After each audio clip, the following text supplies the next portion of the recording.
Let's say you're doing an investment where you're spending hundreds of thousands on a certain product, where you're assuming that this asset is going to generate income over a period of, let's say, 2-3 years, right? So you don't know the benefit that you get from it in real terms.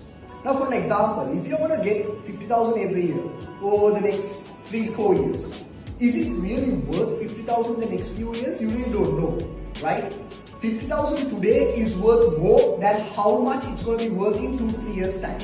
So what we are focusing on over here is to take inflation into consideration. So what we do, we take the future values and we convert it into the present terms, into the present value. So we call this a present value calculation, where what we do is we discount it. We use something called the discounting rates, the discounting factor, and we convert the future values into present values.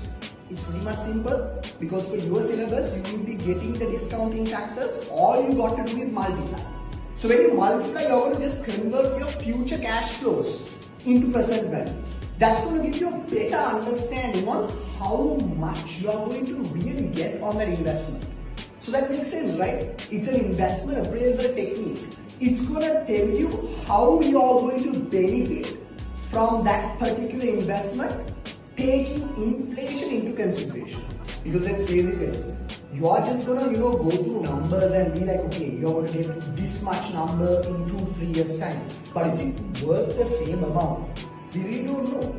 And unless and otherwise you get the real value for money, the real worth of it, your investment might be totally wrong. You might place a wrong bet. You might do a wrong investment if you are not analyzing important factors such as inflation.